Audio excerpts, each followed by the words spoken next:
तो यहाँ राजनीति में आने से क्षेत्र बहुत व्यापक हो जाता, तो ये शिक्षा का केंद्र बनाया जा सकता, जिसके लिए बिहार कभी मशहूर था। पूरा डाटा भी उनके पास मौजूद है कि कहाँ क्या समस्या है। हमारे यहाँ नालंदा और विक्रमशिला जैसे विश्वविद्यालय थे, जब इस स्तर का कोई विश्वविद्यालय पूरे दुनिया में नहीं था। गुणवत्ता में कुछ कमी आई होगी, तभी बाहर जाने लगे हैं। आज हमारे साथ बहुत बड़े गणितज्ञ डॉक्टर के.सी. सिन्हा जी हैं, जो प्रशांत किशोर की पार्टी जन स्वराज से कुम्हरार विधानसभा पटना से इलेक्शन लड़ रहे हैं। तो आपके बारे में कुछ बताइए सर, आपका कैसे आना हुआ राजनीति में? देखिए, शिक्षा के क्षेत्र में तो हम बहुत काम कर चुके हैं, लेकिन शिक्षा का क्षेत्र सीमित होता है। सीमित इस मायने में कि समाज में और सभी क्षेत्र भी हैं, तो यहाँ राजनीति में आने से क्षेत्र बहुत व्यापक हो जाता है और बिहार के बारे में, इस प्रदेश के बारे में व्यापक स्तर पर कुछ किया जा सकता है, अच्छा किया जा सकता है इस प्रदेश को आगे ले जाने के लिए। सर, राजनीति का आपको पिछला कोई अनुभव नहीं है क्या? आप ऐसे राजनीति वाले काम कर पाएंगे? क्या आप एक अध्यापक रहे हैं सर? राजनीति और शिक्षा को अलग क्यों, आइसोलेट क्यों कर रही हैं? शिक्षा भी तो उसी का एक अंग है।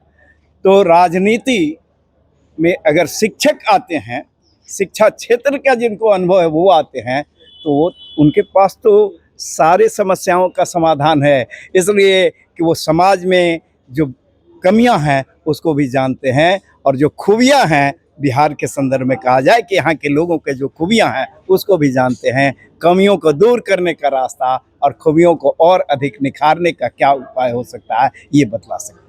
कुम्हरार क्षेत्र के लिए और सर बहुत सारी समस्याएं, जल जमाव का है, बहुत ज़्यादा गरीबी रोडों पे देखने को मिलती है, लोग रहते हैं। इस पे आप क्या करेंगे अगर आप जीत जाते हैं यहाँ से? इस क्षेत्र में ये मेरा कार्य क्षेत्र रहा है और 40 से ज़्यादा वर्षों से हम इस क्षेत्र में रह रहे हैं। यहाँ के समस्याओं से हम पूर्णतः अवगत हैं और कैसे समस्याओं का निदान हो सकता है, इसका विजन भी मेरे पास है। बहुत सारी समस्याएं हैं, जैसे कनेक्टिंग रोड्स जो है उसकी हालत ख़राब है और वहाँ जल जमाव रहता है, गंदगी रहती है, उससे महीनों तक जल जमा रहता है, उससे बीमारी फैलता है। और ये शिक्षा का हब के रूप में इस क्षेत्र को डेवलप किया जा सकता है। इस क्षेत्र में 2 विश्वविद्यालय पढ़ते हैं, पटना विश्वविद्यालय और पाटलिपुत्रा विश्वविद्यालय। तो ये शिक्षा का केंद्र बनाया जा सकता है, जिसके लिए बिहार कभी मशहूर था। हमारे यहाँ नालंदा और विक्रमशिला जैसे विश्वविद्यालय थे, जब इस स्तर का कोई विश्वविद्यालय पूरे दुनिया में नहीं था। तो क्यों नहीं हम पुराने गौरव को वापस पाएँ? ये हमारे युवाओं में ऊर्जा है, यहाँ के लोग ईमानदार होते हैं, पक्का इरादा वाले होते हैं, प्रतिभा है, तो इस प्रदेश को निश्चित रूप से आगे ले जाया जा सकता है। प्रशांत जी के किस विजन को आपने सबसे ज्यादा पसंद किया, शिक्षा के अलावा? सर, शिक्षा तो आपका बुनियाद है। प्रशांत जी के पास इस पूरे प्रदेश के लिए विजन है, इसको कैसे शिखर पर ले जाया जा सकता उसका विषय, और डाटा के तो मास्टर हैं। पूरा डाटा भी उनके पास मौजूद है कि कहाँ क्या समस्या है और इस समस्या का निदान कैसे होगा। जैसे वो कहते हैं कि यहाँ में बैंक में जो पैसा जमा होता है वो दूसरे प्रदेशों में जाता है, उसका विकास होता है।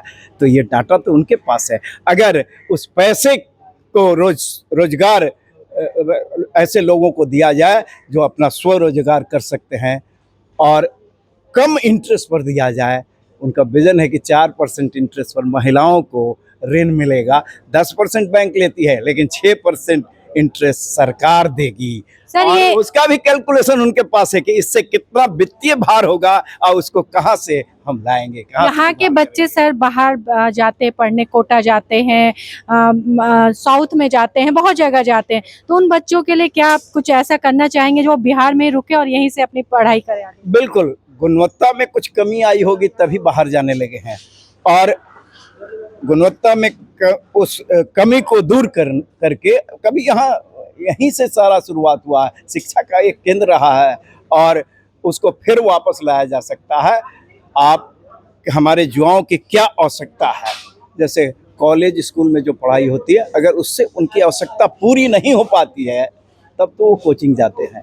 इसलिए उस आवश्यकता को ध्यान में रख करके प्लान बनाना होगा। गुणवत्तापूर्ण शिक्षा अपने एजुकेशनल इंस्टीट्यूशन में देना होगा और कोचिंग भी कुछ मायने में ज़रूरत पड़ जाता है, लेकिन वो कोचिंग में वित्तीय भार परिवार पर नहीं पड़ना चाहिए। ऐसी व्यवस्था की जा सकती है कि सरकार का भी उसमें हेल्प मिले। सरकार ऐसा प्लानिंग कर सकती है कि अपने क्षेत्र के जो नामी गिरामी शिक्षक हैं और भी जो शिक्षक हैं उनको भी ट्रेनिंग दिया जाए और कम फीस में, बल्कि गरीब तबका के जो बच्चे हैं उसको निःशुल्क प्रतियोगिता परीक्षा की तैयारी कराया जाए।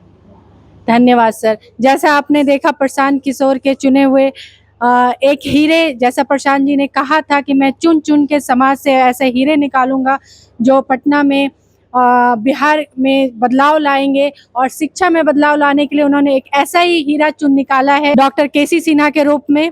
तो हमें देखना है केसी सिन्हा जी कुम्हरार की जनता के लिए और क्या क्या आगे करते हैं। हमारे साथ ऐसे ही बने रहिए चौपाल डायरी के साथ। मैं मधु